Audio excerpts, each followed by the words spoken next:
देखो बात करते हैं। न्यायालय के तीन स्तर हैं: सर्वोच्च न्यायालय, उच्च न्यायालय, अधीनस्थ न्यायालय।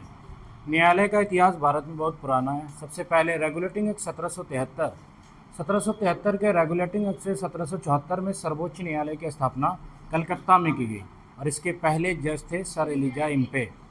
1937 में भारत सरकार अधिनियम 1935 से के द्वारा भारत सरकार अधिनियम 1935 के द्वारा 1937 में संघीय न्यायालय की स्थापना की गई। सबसे पहले सर्वोच्च न्यायालय की स्थापना, फिर संघीय न्यायालय की स्थापना। आज़ादी के बाद हम इसी को बना दिए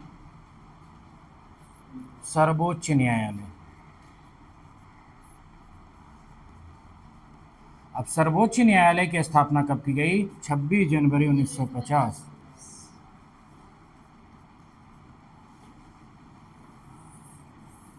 कहाँ? दिल्ली। कि हमारा सर्वोच्च न्यायालय कहाँ स्थित है? दिल्ली में। ये रहा न्यायालय का इतिहास कि 1773 में रेगुलेटिंग एक्ट आया और पहली बार भारत में ब्रिटिश ईस्ट इंडिया कंपनी के द्वारा जो कानून था, ब्रिटिश कानून, वो लाया गया। 1774 में सर्वोच्च न्यायालय की स्थापना की गई और इस न्यायालय के से संबंधित एक विवाद है जिसको कहते हैं इल्बर्ट बिल विवाद। तो यहीं पे बॉक्स बनाते हैं, डाल देते हैं कि इल्बर्ट बिल विवाद का संबंध किससे है? जज के सुनवाई से।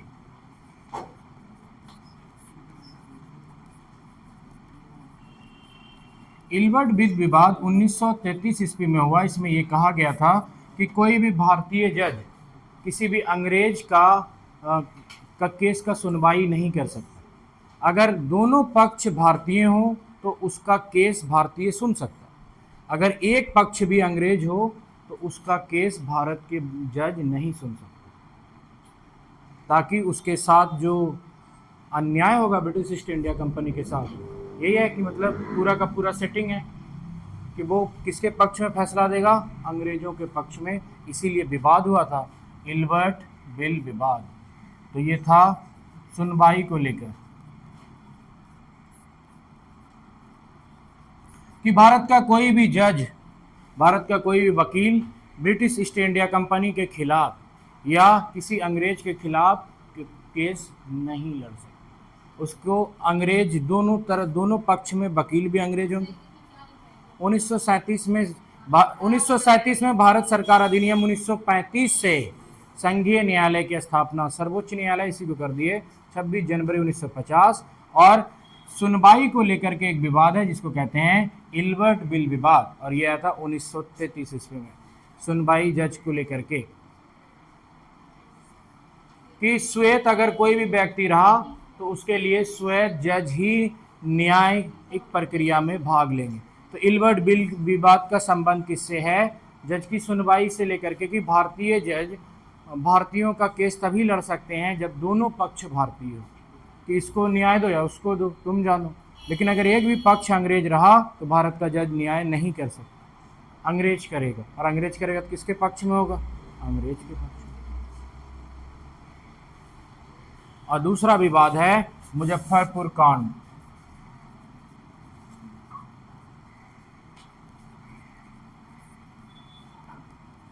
1908। ये तो याद ही, दो केस हो गया न्यायालय से संबंधित।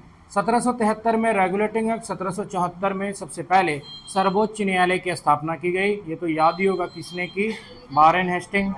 क्योंकि इस टाइम में वारेन हेस्टिंग ही था ना रेगुलेटिंग एक्ट 1773, जिसके तहत भारत का उस बंगाल का गवर्नर जनरल बनाया गया था।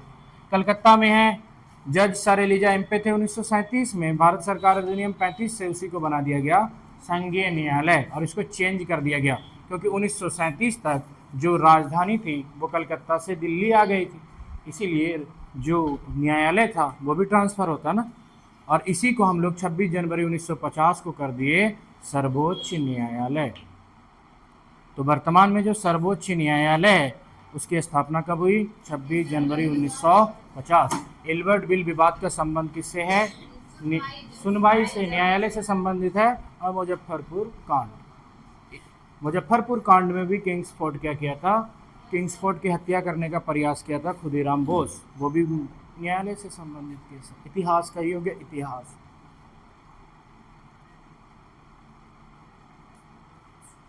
रेगुलेटिंग एक्ट 1773 से पहली बार भारत में न्यायालय व्यवस्था किस एक्ट के तहत आई? Regulating act 1773।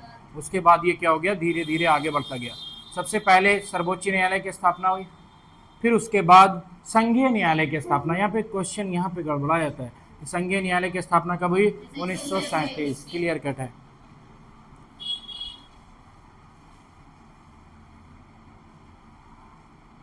आगे चले। इल्बर्ट बिल विवाद, डायरेक्ट क्वेश्चन आता है कि इल्बर्ट बिल विवाद 1933 में इससे संबंधित था। और इस समय जो भारत का जो अगला आ गया वायसराय का जो पद था 1900 लॉर्ड लिनलिथगो आ गया था, क्योंकि इरविन जो था, इरविन चला गया। तो इसके बाद पहले ही भारत सरकार अधिनियम तक वही रहा था। फिर जो लॉर्ड इरविन जो गया, लॉर्ड इरविन तो चला गया ना, लॉर्ड विलिंगटन।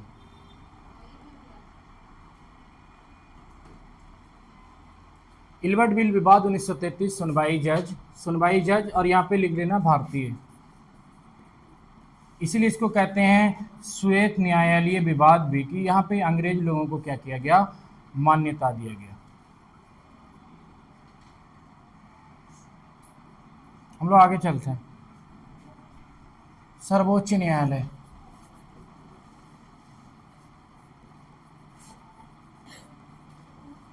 सर्वोच्च न्यायालय की स्थापना अनुच्छेद 124 के तहत की गई है। 124 कहता है कि सर्वोच्च न्यायालय का गठन किया जाएगा। अब सर्वोच्च न्यायालय का यहाँ पे बात किया गया, अनुच्छेद 124, गठन किसका? सर्वोच्च न्यायालय। अब यहाँ पे गठन करने की बात की गई और इसको औपचारिक रूप से गठन किया गया भारत सरकार के द्वारा 26 जनवरी 1950।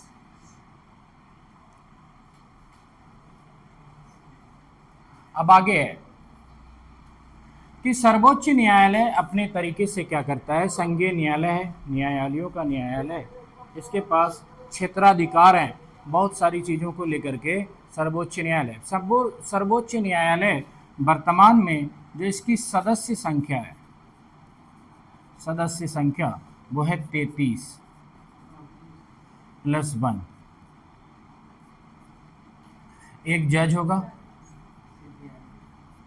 अब इसके बाद क्या होगा कि ये बढ़ेगा, ये डिपेंड करता है किस पे? संसद पे। यहाँ पे पहला सवाल कि सर्वोच्च न्यायालय की सदस्य संख्या बढ़ाने, कोई कानून लाने, कम करने, जो भी करना होगा किसके पास में है? संसद के पास में। सदस्य संख्या ये है। अब कोई भी व्यक्ति सर्वोच्च न्यायालय का सदस्य कैसे बन सकता है? सर्वोच्च न्यायालय का सदस्य बनने के लिए पहली चीजें हों कि 10 साल वकील के पद पे कार्य किया हो हाई कोर्ट में। 10 साल वकील के पद पे अगर हाई कोर्ट में काम किया हो, या 5 साल जज के तौर पर।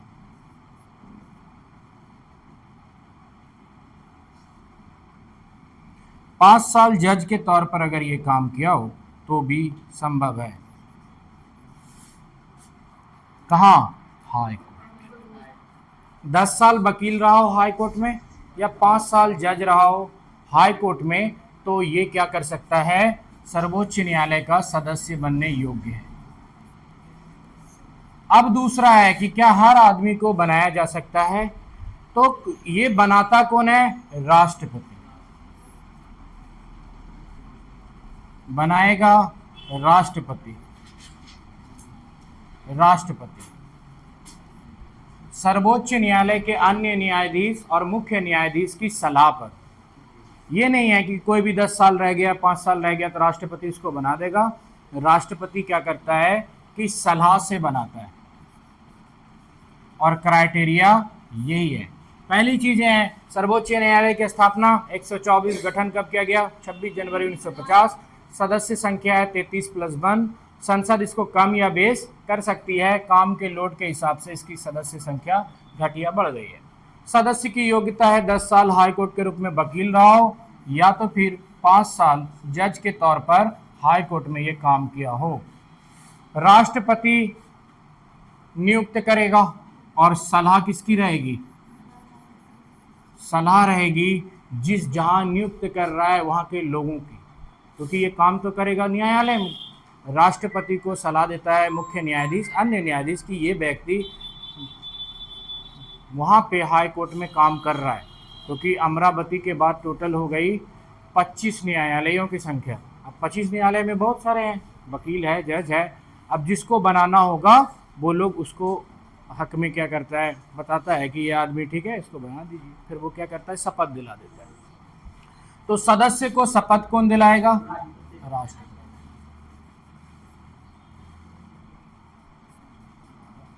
यहाँ पे ये हो गया बेसिक सवाल ही आते हैं। तो पहली चीजें हैं कि नियुक्त कौन करेगा? राष्ट्रपति। शपथ कौन दिलाएगा? राष्ट्रपति। कोई भी सदस्य योग्य कैसे होगा? 10 साल वकील रहा हो हाई कोर्ट या 5 साल जज रहा हो हाई कोर्ट। सदस्य संख्या 34 है। डिपेंड करता किस पे? संसद पे है, कि वो राष्ट्रपति पे नहीं है कि उसका बढ़ा दे संख्या है, कम कर दे। करेगा कौन? संसद करेगी। सर्वोच्च न्यायालय 124 गठन किया गया है। अब आगे हम लोग देखते हैं जज के बारे में। ये होगी मोटी मोटी बातें। फिर क्वेश्चन बनता है मुख्य न्यायाधीश पर।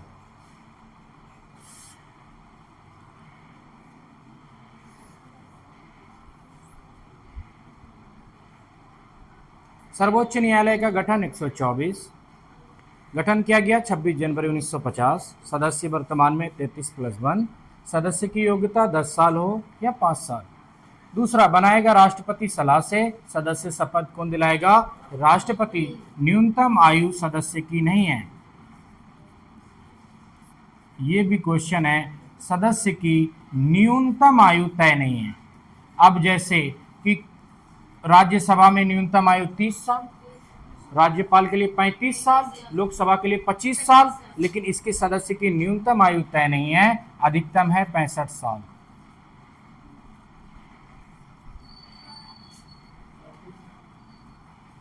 कि सर्वोच्च न्यायालय के न्यायाधीश एवं अन्य न्यायाधीश की न्यूनतम आयु कितनी होनी चाहिए? तय नहीं है। मैक्सिमम कितनी होनी चाहिए? 65 साल या 6 साल की सेवा। 6 साल या 65 साल। ये भी हो गया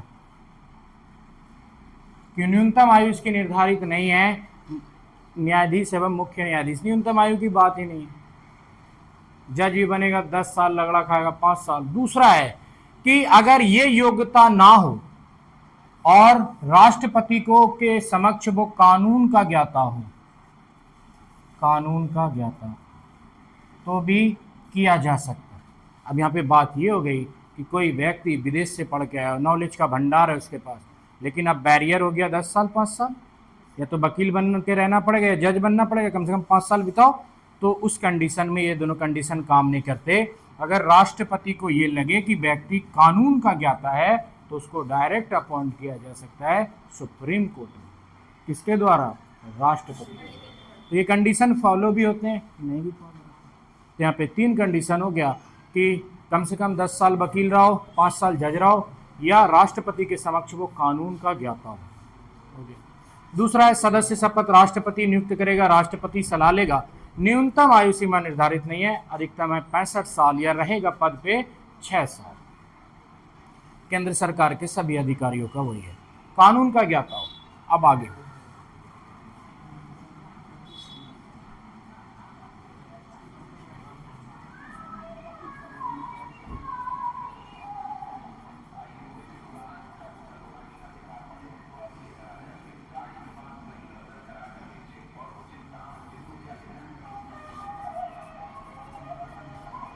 देखो, जज जो भी बनेगा मुख्य न्यायाधीश,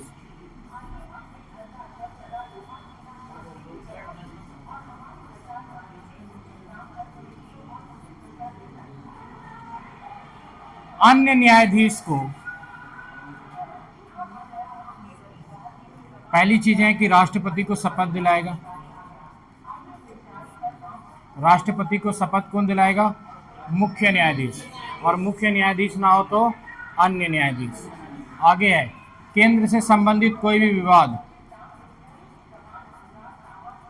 मुख्य न्यायाधीश के कार्य। राष्ट्रपति शपथ, केंद्र से संबंधित मुद्दा। अब आता है ये केंद्र से संबंधित मुद्दा कहां जाएगा? सर्वोच्च न्यायालय में।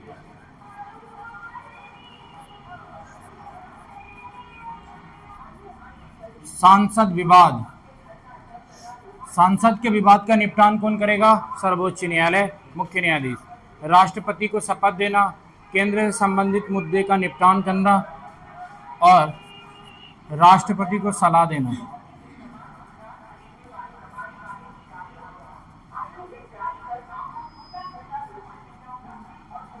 राष्ट्रपति सलाह 143 और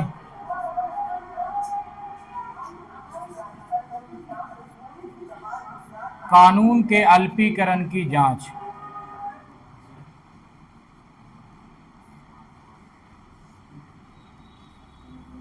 आर्टिकल 13,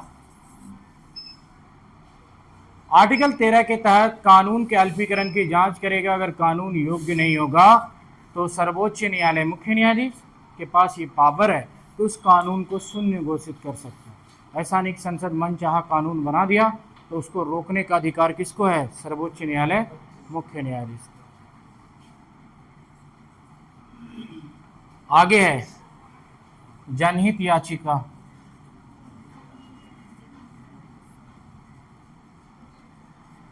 जनहित याचिका का विचार दिया था पीएन भगवती।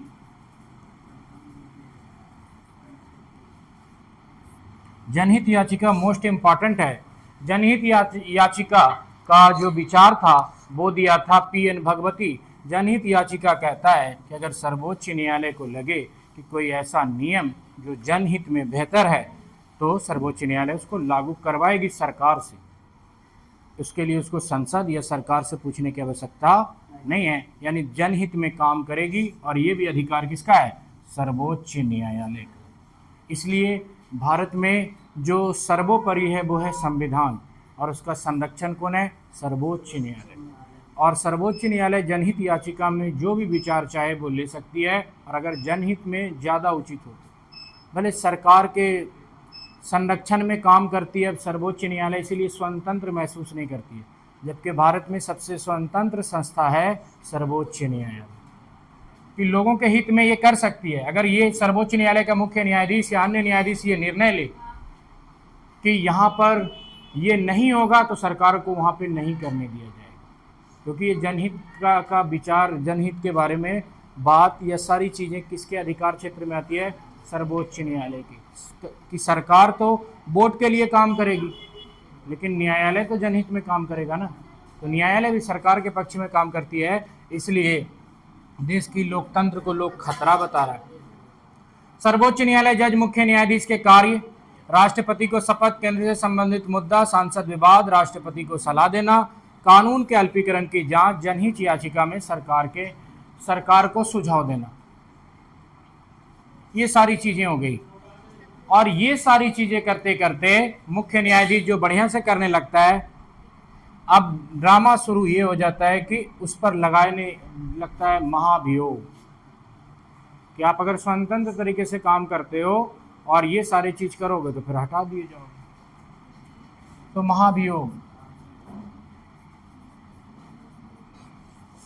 महाभियोग के दो तरीके हैं। एक तो हो गया कि राष्ट्रपति नियुक्त किया उसको, ये सारे काम करेगा। ये उम्र कितनी है पता नहीं, स्टार्टिंग एज की उम्र नहीं है, कम से कम न्यूनतम नहीं है, अधिकतम कितना रहेगा? 65 साल। करेगा क्या वो देख लिए। अब दूसरी चीज है कि महाभियोग, गलत करेगा तो हटाया जाएगा ना। तो महाभियोग के दो कंडीशन है। किसी भी सरकारी मुलाजिम को दो ही तरीके से हटा सकते हो। एक है अक्षमता, यानी काम करने के योग्य नहीं है, पद बड़ा वाला ले लिया तो अब वहां पे भी हटा दिए जाओगे। अब है महाभियोग। दूसरा है कि महाभियोग लगाया जाता है जब आप देशद्रोह कर दिए। देशद्रोह, अब देशद्रोह बहुत तरीके का होता है। देश के खिलाफ चले गए, देश का अपमान कर दिए, इतना बड़े पद पे जाकर के देश की गरिमा को लांग दिए। तो दो ही है, किसी भी व्यक्ति को या तो आप गलती किए रियल में तो हटाए जाओगे, या तो फिर आप उसके लायक ही नहीं हो तो भी हटा दिए जाओगे। कि जैसे कोई आदमी ये सोचता है कि सरकारी नौकरी एक बार लग गई तो जीवन सेटल है, ऐसा कुछ नहीं है। अगर आपकी नौकरी लग गई, आप उसके योग्य नहीं हो तो भी हटा दिए जाओगे। अक्षमता के आधार पे दो ही तरीका है, एक तो अब ये है यहाँ पे देशद्रोह या तो अक्षमता। और ये महाभियोग अब लाया जाएगा तो इसीलिए सुप्रीम कोर्ट के मुख्य न्यायाधीश को स्वतंत्र पद इसलिए माना जाता है, इसको हटाने की प्रक्रिया राष्ट्रपति को हटाने समान है। क्या महा कर रहा है?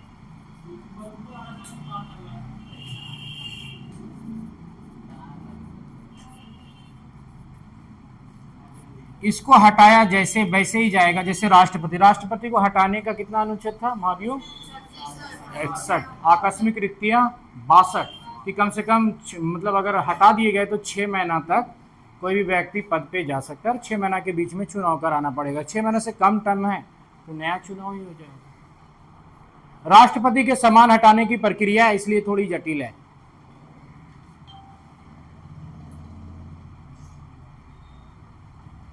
पहली महिला जज बनी एम फातिमा बीबी।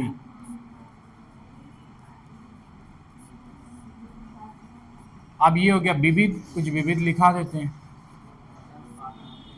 पहली महिला जज कौन बनी? एम फातिमा बीबी।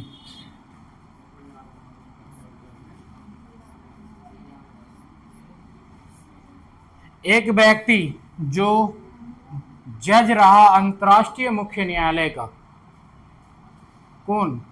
BN राव। लिखाए थे हम अगले बार।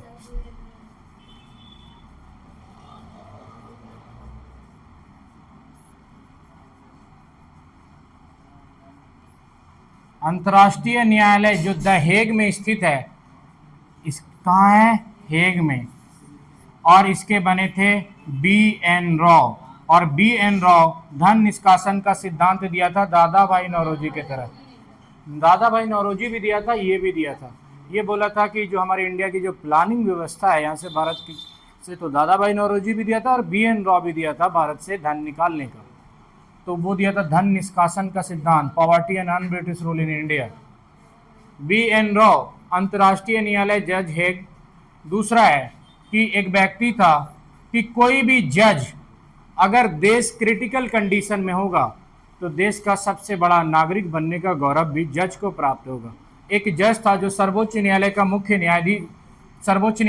न्यायाधीश जो राष्ट्रपति बन गया, M हिदायतुल्लाह।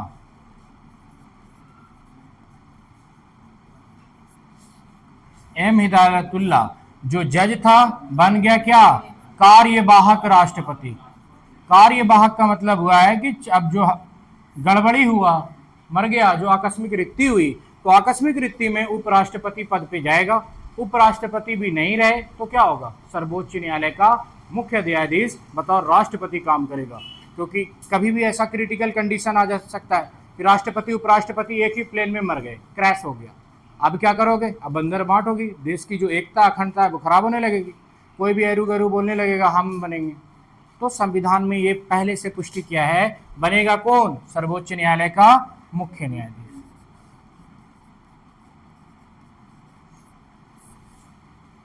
तो पहली महिला जज एम फातिमा बीबी। अंतर्राष्ट्रीय न्यायालय के जज बने थे BN राव, M हिदायतुल्लाह, कार्यवाहक राष्ट्रपति।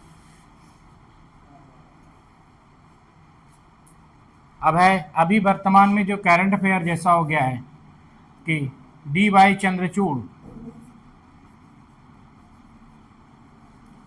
चंद्रचूड़ क्या किया? तलवार और पट्टी हटा दिया।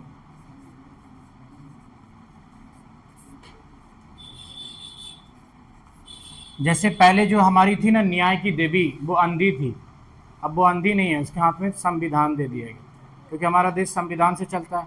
वो अंधी थी और उसके हाथ में था तराजू, तलवार। अभी हटा दिया गया। तो D.Y. चंद्रचूड़ क्या किया? तलवार और पट्टी हटा के दिया संविधान। अब देश हमारा कैसे चल रहा है? संविधान से। कि मतलब कब तक मतलब लोगों को अंधविश्वास की ओर धकेल के रखोगे? ये लोगों की मान्यताएं थी और ये चल भी रहे थे। किसी ने ये नहीं सोचा, जिसने सोचा वो इतिहास बनाया कि न्याय की मूर्ति अंधी है। अंधी कहाँ है? हम तो संविधान के तहत चलते हैं ना। तो अंधी कहाँ हुई? एक जज बैठा है, पक्ष होता है, अंधी होती तो फिर न्याय कैसे होता? अब क्या होता है कि लोग साबित कर देता है, तो जज तो गया नहीं ना, क्या हुआ नहीं हुआ, वो तो जो सुनेगा वही फैसला देंगे। वो ये कि संविधान के तहत है, अब अंधी नहीं है देश का संविधान। तो अब जो देश का जो न्याय है वो किस व्यवस्था पे आधारित है? संवैधानिक व्यवस्था पे। बोलता था पहले लेकिन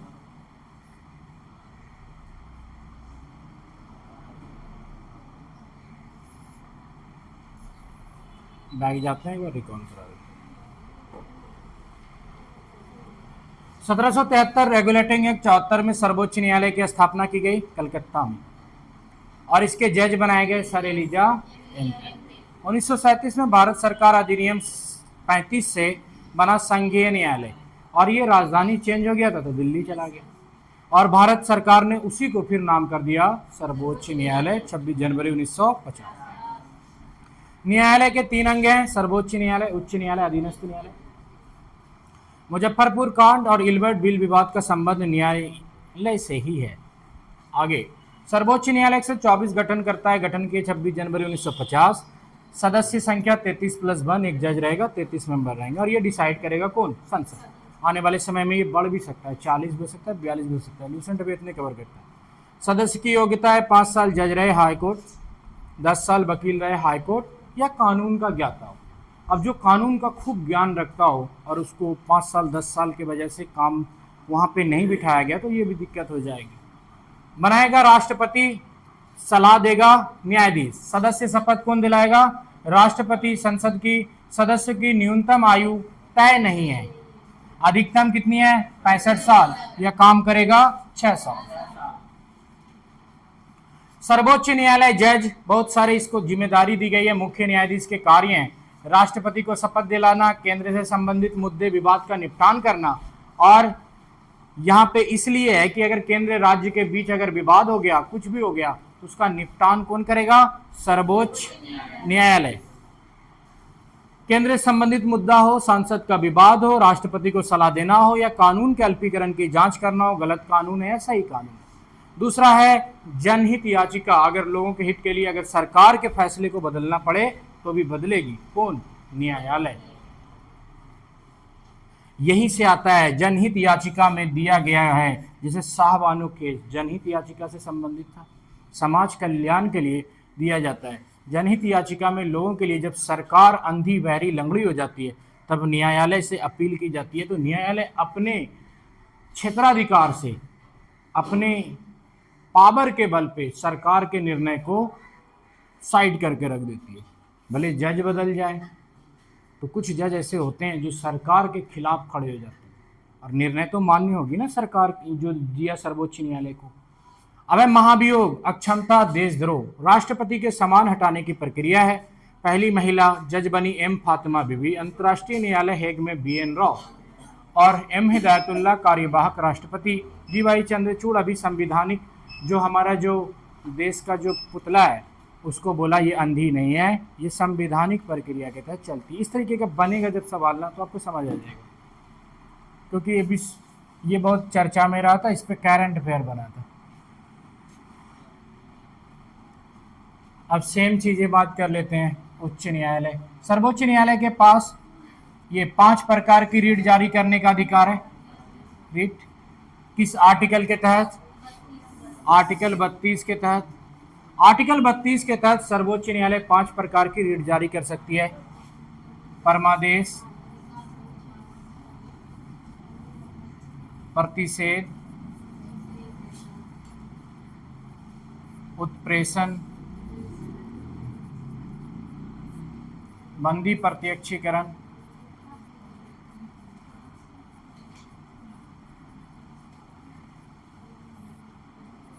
और अल्पीकरण। परमादेश, प्रतिषेध, उत्प्रेक्षण, बंदी प्रत्यक्षीकरण और परमादेश। अधिकार परीक्षा, अधिकार परीक्षा।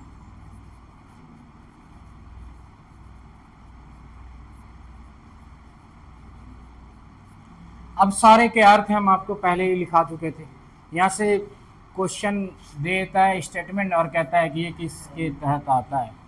तो आर्टिकल 32 के तहत 5 प्रकार की रीट जारी करता है, साथ ही सर्वोच्च न्यायालय के संरक्षण में आता है।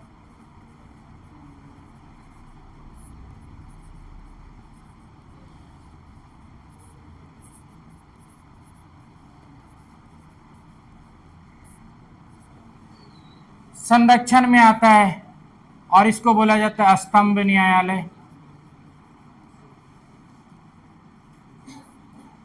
अभिलेख न्यायालय, ये अपने अभिलेख को क्या करता है, संजो के रखता है। क्षेत्राधिकार,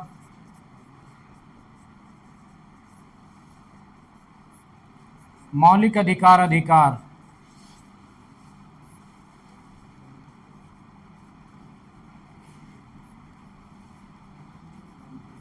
और इसी मौलिक अधिकार अधिकार के तहत ये 5 प्रकार की रिट जारी करता है।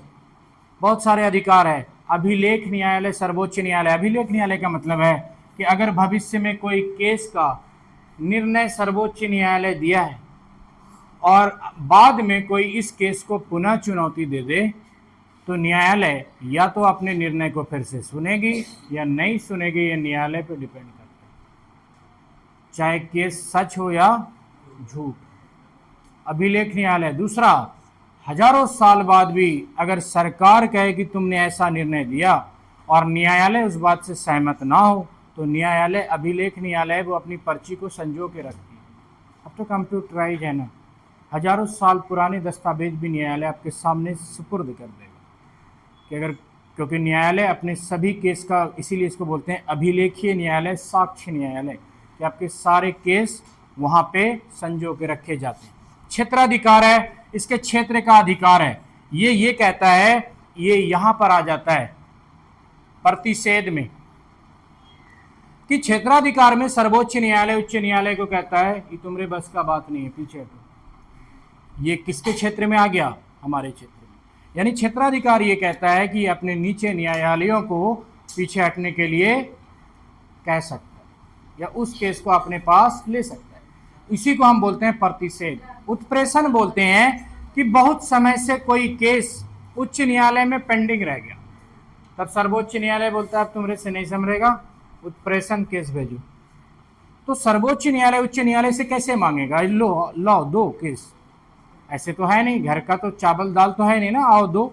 तो एक तरीके से उसके लिए क्या लागू करती है, उत्प्रेषण, क्योंकि नीचे न्यायालय की भी गरिमा है, ऊपर न्यायालय की भी है। क्यों भेजेगा, किस आधार पर भेजेगा, तो संविधान में इसके लिए एक आधार बनाया गया जिसको हम लोग बोलते हैं उत्प्रेषण, कि छोटे न्यायालयों से बड़ा न्यायालय अगर जो मांग करेगा तो उसके लिए ये क्या होगा, उत्प्रेषण, और इसको बोलते हैं क्षेत्राधिकार। ये क्षेत्र का अधिकार है। जैसे दो राज्यों के बीच का विवाद कौन सुलझाएगा, सर्वोच्च न्यायालय। क्यों, किसके तहत, प्रतिषेध के तहत। प्रतिषेध में वो कहता है देखो पीछे हटो, ये तुम्हारा मसला नहीं है, हम सुलझाएंगे, प्रतिषेध के तहत। यानी जिस जगह पर सर्वोच्च न्यायालय उच्च न्यायालय को ये दिखाए कि तुम इसके काबिल नहीं, उसको बोलते हैं प्रतिषेध। या जिस केस को सर्वोच्च हाई कोर्ट पकड़ लिया, सुनवाई ही नहीं कर पा रहा है, तो वहां पे रोका नहीं ना सर्वोच्च न्यायालय, तो प्रतिषेध नहीं हुआ वो। अब अगर उस केस को मांगा अपने पास 2 महीना 4 महीना बाद सर्वोच्च न्यायालय, तो उसको बोलते हैं उत्प्रेषण। तो उत्प्रेषण प्रतिषेध में ये 2 अंतर है। तो यहां पे लिख देते हैं, रोक दिया अगर तो क्या जाएगा, प्रतिषेध। सर्वोच्च न्यायालय रोक दिया, सुनो तुम इसका केस नहीं सुलझाओ, ये केस तुम्हारे बस का नहीं है, तो क्या हो गया, प्रतिषेध। अपना केस भेजो, पेंडिंग केस, अगर पेंडिंग केस है इसके पास तो ये किस में जाएगा, उत्प्रेषण में। सर्वोच्च न्यायालय का बचाव केस भेजो, इस आदमी का केस भेजो। बंदी प्रत्यक्षीकरण यानी कैदी, कि किसी भी आदमी को तुम कैदी बना के कैसे रखे, कैदी को बनाने का अधिकार किसका है, न्यायालय का। पहले जांच करती कि किसी व्यक्ति, बंदी प्रत्यक्षीकरण, बनाए हुए बंदी को मेरे पास भेजो।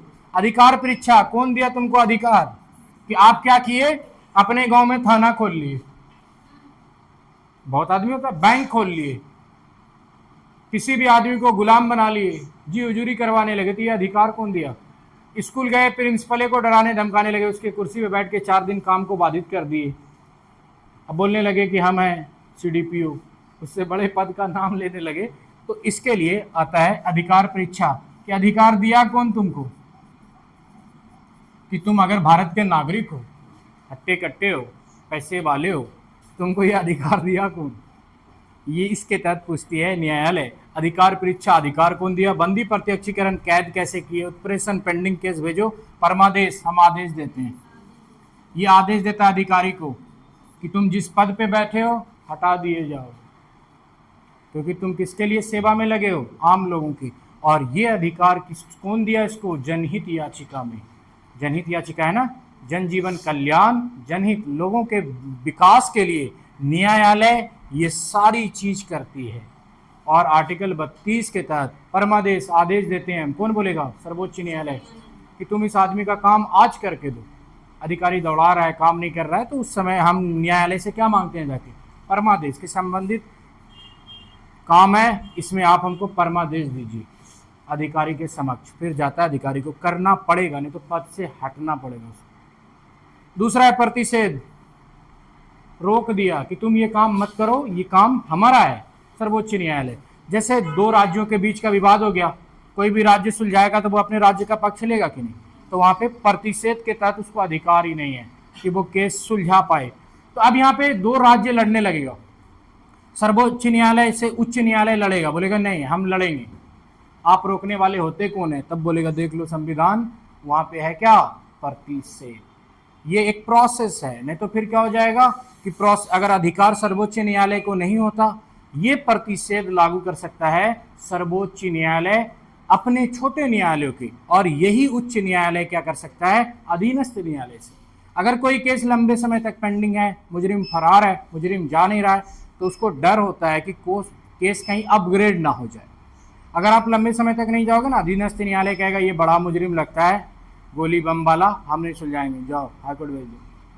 क्योंकि अधीनस्थ न्यायालय का बीपीएससी से आया हुआ है, कोई भी गोली बंदूक मार देगा, डर से ले इतना जोखिम, तो हाईकोर्ट भेज देता है। फिर हाईकोर्ट में तितम्मा और होता है, और या तो हाईकोर्ट अगर मांग लेगा तो किसके तहत, उत्प्रेषण के तहत। तो यहीं पे बनता है कि रिट सिर्फ दो ही जारी कर सकता है, 32 के तहत सुप्रीम कोर्ट, 226 के तहत हाई कोर्ट। अधीनस्थ न्यायालय कर सकता है क्या, नहीं। अधीनस्थ न्यायालय करेगा कैसे, उसके नीचे है कोई नहीं। ये हो गया सर्वोच्च न्यायालय। अब बात कर लेते हैं उच्च न्यायालय।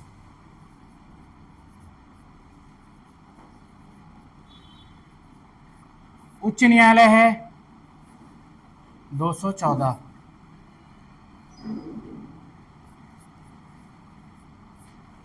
गठन। सबसे पहले उच्च न्यायालय की स्थापना कलकत्ता और मद्रास में की गई थी।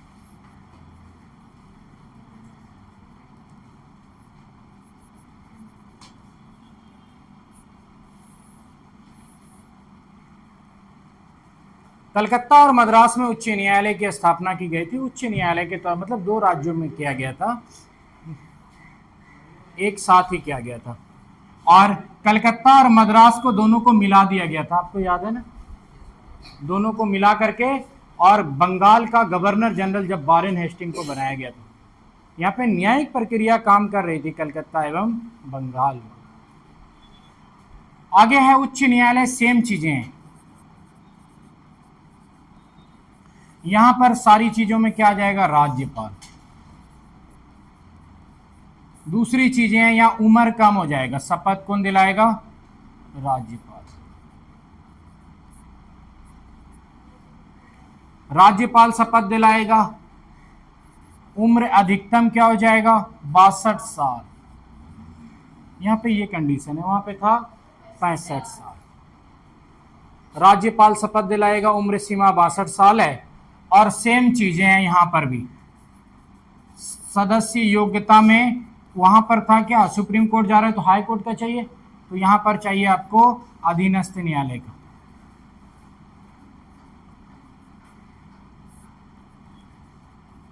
सेम चीजें हैं, 5 साल जज रहो या 10 साल वकील रहो अधीनस्थ न्यायालय में, धीरे धीरे अपग्रेड होगे, ऐसे नहीं।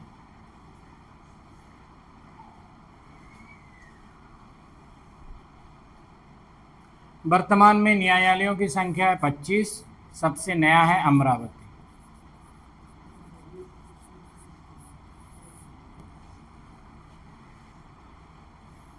उच्च न्यायालय, राज्यपाल शपथ दिलाएगा, उम्र है 62 साल।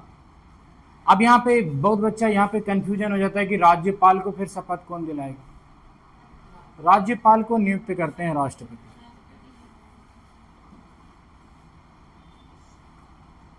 और शपथ इसको कौन दिलाएगा, हाई कोर्ट का मुख्य न्यायाधीश। बहुत आदमी यहाँ पे यही है कि राज्यपाल को शपथ कौन दिलाएगा, मुख्य न्यायाधीश, लेकिन नियुक्त कौन करते हैं, राष्ट्रपति। राज्यपाल नियुक्त भी करते हैं और शपथ भी दिलाते हैं यहाँ पे।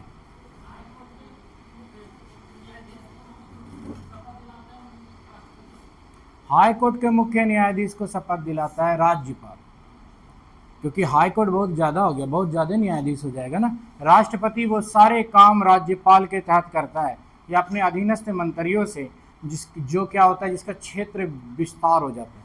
जैसे सारे राज्यपाल को यूनिवर्सिटी का अधिकार दिया है, राज्यपाल को राज्य सरकार के सारे अधिकारियों का अधिकार दिया हुआ है, क्योंकि राष्ट्रपति केंद्र में ही इतना सांसद है, इतना लोग है, शपथ दिलाते दिलाते सालों भर शपथें दिलाता रह जाएगा। और भी तो काम है ना, तो अपने काम को वो अन्य लोगों से करता है। क्योंकि राष्ट्रपति क्या होता है कि राष्ट्रपति की सुविधाओं के लिए उसके कार्य क्षेत्र को बांट दिया गया। यही था कि भारत में क्या है, विकेंद्रीकरण का शासन है। फ्रांसीसी क्रांति की शुरुआत का कारण था केंद्रीकृत सत्ता। तो हमारा जो देश, कोई भी लोकतंत्र देश होता है, वो होता है विकेंद्रीकरण का परिणाम। तो विकेंद्रीकरण का मतलब होता है पावर का डिस्ट्रीब्यूशन, यानी अपने पावर को बांट देना लोगों में। जैसे आपके घर का काम, किसी को सब्जी लाने का काम, कोई कमाने का कर रहा है काम, कोई घर का जिम्मेदारी उठाया हुआ है, घर में रहता है, परिवार जोगता है। बहुत सारे होते हैं ना, 5-6 भाई में एक तो पागल भी होता है जो कहता है चलो सब नौकरी करेगा तो घर भी जोगेगा। तो वही होता है कि जिम्मेदारी बांट दिए गए, पावर का डिस्ट्रीब्यूशन। यहाँ भी सेम चीज़ है। तो यहाँ से ज़्यादा पढ़ना नहीं है। हाई कोर्ट हम लोग सुप्रीम कोर्ट पढ़ लिया ना, उसी से क्या कर लो, रिलेट कर लो हाई कोर्ट। आएगा कि नहीं आएगा ये हमको भी नहीं पता है, आएगा तो ऊपर ऊपर आएगा, यही पता है बस। कोई भी बच्चा मात एग्जाम में तब खाता है जब उसको बस पता ना हो कुछ। तो यहाँ से बस वही है, उच्च न्यायालय क्या करेगा, सेम चीज़ें हाई कोर्ट के जैसे ही काम करेगा। यहाँ पे कुछ चीज़ें चेंज, अब यहाँ पे जो है रिट वो भी जारी करेगा, जनहित याचिका ये भी जारी करेगा, लेकिन जनहित याचिका ये भी जारी करेगा और लागू करवाने का काम कौन करेगा, सर्वोच्च न्यायालय। सारे काम ये भी करेगा, जो वो करता है वो ये भी करता है, सारे।